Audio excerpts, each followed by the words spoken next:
వైఎస్ఆర్సీపీ అధికార ప్రతినిధి నాగార్జున యాదవ్ని పోలీసులు అరెస్ట్ చేశారు. ఆంధ్రప్రదేశ్ పోలీసులు కాదు, తెలంగాణ పోలీసులు. గుంటూరులో ఇన్నర్ రింగ్ రోడ్లో ఆయన ఇంటికి వెళ్ళారట తెలంగాణ పోలీసులు. వెళ్ళి అక్కడ ఇవాళ అరెస్ట్ చేశారు.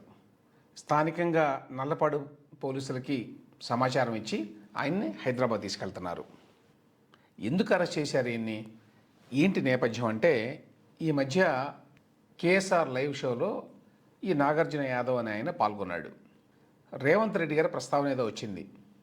తెలంగాణ ముఖ్యమంత్రిని ఉద్దేశించి నాగార్జున యాదవ్ అనే అతను ఇష్టారాజ్యంగా మాట్లాడాడు. జొమాటో, స్విగ్గీ డెలివరీ బాయ్ అన్నాడు రేవంత్ రెడ్డిని. వాడు వీడు అని సంబోధించాడు లిటరల్గా. ముఖ్యమంత్రి పదవి కాదు కదా, ఎమ్మెల్యే పదవి కూడా పనికిరాడు అన్నాడు. వాడు అని చెప్పి సంబోధిస్తా ఏమన్నాడంటే రేవంత్ రెడ్డి గారిని, వాడి స్థాయి ఏంది, వాడి క్యారెక్టర్ ఏంది, వాడికి జీవో చదవడం వచ్చా అని ఇట్లాంటి భాష వాడాడు. అప్పటికీ కేఎస్ఆర్ గారు గ్రహించాడు ఇది చాలా ప్రమాదకరంగా ఉంది ఇతను మాట్లాడుతున్న తీరు అని. అతను వారించాడు చాలాసార్లు. ముందేమో ఎవరి గురించి మాట్లాడుతున్నాడో తెలియనట్టుగా ఉన్నాడు. తర్వాత అర్థమైనట్లుంది రేవంత్ రెడ్డి గురించే అని. లేదు లేదు, ముఖ్యమంత్రి గారి గురించి వాడు వీడు అని అట్లా మాట్లాడకూడదు, విమర్శించండి కానీ అట్లా మాట్లాడొద్దు అని చెప్పి 1-2 సార్లు అన్నాడు పాపం ఆయన. అయినా కూడా నాగార్జున యాదవ్ ఏమాత్రం తగ్గకుండా, నేను గనక ఈ రేవంత్ రెడ్డి అనేవాడిని జొమాటో, స్విగ్గీ డెలివరీ బాయ్తో కంపేర్ చేస్తే, వాళ్ళ స్థాయి తగ్గిస్తే అందుకు నేను క్షమాపణ కోరతాను అని కూడా అన్నాడు. చేస్తారు. ఇంకొకటి జొమాటో, స్విగ్గీ డెలివరీ బాయ్ గురించి మాట్లాడుతున్నారు. ఆ డెలివరీ బాయ్ గురించి ఎంత తక్కువ మాట్లాడితే అంత మంచిది. ముఖ్యమంత్రి పదవి కాదు కదా, ఎమ్మెల్యే పదవి కూడా జొమాటో డెలివరీ బాయ్ అనర్హుడు. వాడి స్థాయి ఏంది, వాడి క్యారెక్టర్ ఏంది, వాడికి జీవో చదవడం వచ్చా? ఆ జొమాటో బాయ్ కి జీవో చదవడం వచ్చా? జీవో ఎంఎస్ మిస్లీనియస్ అంటే ఏందో తెలుసా? ఆ జొమాటో బాయ్ కి జీవో రొటీన్ అనేది తెలుసా? భారతదేశంలో ఉన్నటువంటి అత్యంత దారుణమైనటువంటి సంఘటనలో ఆ జొమాటో బాయ్ అనేవాడు ముఖ్యమంత్రి అయ్యాడు కానీ, లేకపోతే ఆ డెలివరీ బాయ్ ముఖ్యమంత్రి. ఆ డెలివరీ బాయ్ వచ్చి డబ్బులు ఎత్తుకెళ్లిపోయేటువంటి డెలివరీ బాయ్ వచ్చి రేవంత్ గురించి ఎవడో డెలివరీ బాయ్ ఉభయ తెలుగు రాష్ట్రాల్లో తెలుసండి. డెలివరీ బాయ్ వచ్చి గురించి వ్యక్తిగతంగా మాట్లాడొద్దు, విధానపరంగా ఆయన కుటుంబం గురించి మాట్లాడానా? ఆయన గురించి డెలివరీ, మరి ఆయన విధానపరంగా మాట్లాడే అవసరం ఏముంది? అది వినగానే అనిపించింది నాకు, ఇది చాలా ప్రమాదకరం. ఇంత అడ్డగోలుగా మాట్లాడిన తర్వాత ఇతన్ని వదిలేస్తారా అంటే, ఇవాళ రేపట్లో ఈ టీవీలో వచ్చేటువంటి రకరకాల డిబేట్లను ఎవరు చూడడం లేదనుకోండి. రాజకీయ నాయకులు మరి ముఖ్యమంత్రి స్థాయిలో ఉన్న వ్యక్తులు చూడరు. కాకపోతే ఎవరో ఒకళ్ళు చెప్తారు.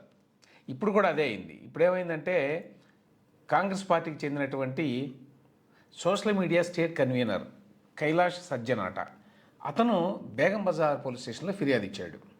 ఇదిగో ఇట్లా ముఖ్యమంత్రిని ఉద్దేశించి అవమానకరంగా మాట్లాడాడు, కించపరిచే విధంగా మాట్లాడాడు అని. ఆ కంప్లైంట్ మీద ఇప్పుడు తెలంగాణ పోలీసులు గుంటూరు వరకు వెళ్ళి ఈ నాగార్జున యాదవ్ని అరెస్ట్ చేశారు. ఏ కేసు పెట్టారు ఏమిటని వివరాలు ఇంకా తెలియదు, ఎఫ్ఐఆర్లో ఏముందో. బట్ బేసికల్లీ ఒక విషయం మాత్రం చెప్పొచ్చు, అతను మాట్లాడిన తీరు ఖచ్చితంగా అభ్యంతరకరంగా ఉంది. ఒక రాష్ట్ర ముఖ్యమంత్రిని పట్టుకొని వాడు వీడు అంటం ఏంటి, జొమాటో, స్విగ్గీ డెలివరీ బాయ్ కంటే హీనం అని చెప్పి మాట్లాడడం ఏంటి, జీవో చదవడం కూడా రాదట రేవంత్ రెడ్డికి. అది ఫ్యాక్చువల్లీ కరెక్ట్. రేవంత్ రెడ్డికి విషయ పరిజ్ఞానం చాలా బాగా ఉంటుందని అందరికీ తెలుసు, మిగతా ఎన్నైనా విమర్శించవచ్చు. కానీ రేవంత్ రెడ్డికి జీవో చదవడం రాదా?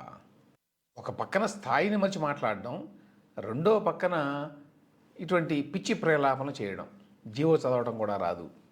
దాని మీద ఖచ్చితంగా చర్య తీసుకోవాల్సిందే. దాన్ని ఎవ్వరూ సమర్థించలేరు. దానికి పత్రికా స్వేచ్ఛ ముసుగు, భావ ప్రకటన స్వేచ్ఛ ముసుగు, ప్రశ్నిస్తున్నాం అనేటువంటి ముసుగు, ఇట్లాంటి ముసుగులు వేసుకున్నంత మాత్రాన తప్పించుకోలేరు. పత్రికా స్వేచ్ఛ అంటే, భావ ప్రకటన స్వేచ్ఛ అంటే, ప్రశ్నించడం అంటే ఇది కాదు. Zomato delivery boy, Swiggy delivery boy, వాడు వీడు, వాడికి చదవడం రాదు అని మాట్లాడడం ప్రశ్నించడం కాదు. అది ప్రశ్నించడం కిందకు రాదు, అది భావ ప్రకటన స్వేచ్ఛ కిందకు రాదు. గతంలో చాలాసార్లు చెప్పాను నేను ఇది. అయినా నాగార్జున యాదవ్కి రేవంత్ రెడ్డి గురించి మాట్లాడాల్సిన అవసరం ఏంటి? ఆయన ఏదో అడిగాడు కేసీఆర్ గారు, దేనికి సంబంధించో మరి అది ఆ ముందు వెనక అంతా చూడలేదు, ఇది ఒకటే ఉన్నది ఆయన అడిగితే అభిప్రాయం చెప్పొచ్చు, విమర్శించవచ్చు. కానీ ఆ భాష ఏంటి, గడ్డిపోచలాగా తీసి పారేసేటువంటి ఆ వైఖరి ఏంటి? ఇక్కడ ఇంకో గమ్మత్తు ఏమిటంటే తెలంగాణ పోలీసులు గుంటూరు వెళ్ళి అరెస్ట్ చేశారు ఇతన్ని. అంతకుముందు ఈ ఆంధ్ర పోలీసులు వచ్చి ఇక్కడ ఒకళ్ళిద్దరు అరెస్ట్ చేశారు కదా తెలంగాణ జర్నలిస్టులని. దేనికి? అక్కడ ఆంధ్ర ముఖ్యమంత్రి గురించి, ఆంధ్ర డిప్యూటీ ముఖ్యమంత్రి గురించి మాట్లాడినందుకు. అప్పుడు చాలామంది ఈ తెలంగాణలో మేధావులంతా తెలంగాణకు వచ్చి అరెస్ట్ చేస్తారా అని చెప్పి కల్వకుంట్ల కవిత కూడా మాట్లాడింది కదా, తెలంగాణకు వచ్చి తెలంగాణ జర్నలిస్టులు అరెస్ట్ చేస్తారా అని. అదేంటో తెలంగాణ అనేది ఒక ప్రత్యేక దేశం అయినట్టు, తెలంగాణలో ఉండి ఎవరి గురించి అయినా ఏమైనా మాట్లాడవచ్చని అట్లా అనుకున్నప్పుడు వేరే వాళ్ళ గురించి మాట్లాడకూడదు. అయినా కూడా అది చెల్లదనుకోండి. చట్టం ప్రకారం, రాజ్యాంగం ప్రకారం ఎవరు ఎక్కడున్నా కూడా ఎవరి గురించి అయినా మాట్లాడవచ్చు. కానీ ఆ మాట్లాడేది బాధ్యతాయుతంగా ఉండాలి. మాట్లాడడానికి ఎంత హక్కు ఉందో ఆ మాట్లాడింది సరిగ్గా లేకపోతే దానిపైన చర్య తీసుకునేటువంటి హక్కు కూడా ఉంటుంది అవతల వాళ్ళకి. మరి ఇప్పుడు మాట్లాడతారా తెలంగాణ పోలీసులు ఏ విధంగా ఆంధ్రప్రదేశ్కి వెళ్ళి అరెస్ట్ చేస్తారు అని చూడాలి. ఏ విధంగానైతే ఆంధ్ర పోలీసులకి తెలంగాణ వచ్చి ఎవరిని అరెస్ట్ చేయడానికి వీల్లేదో అదేవిధంగా తెలంగాణ పోలీసులు గుంటూరుకి వెళ్ళి ఎవరినైనా వైసీపీ నాయకుడు కావచ్చు, మరొకడు కావచ్చు, వాళ్ళని అరెస్ట్ చేయడానికి వీల్లేదు అని చెప్పి ప్రకటనలు ఏమైనా ఇస్తారేమో చూడాలి.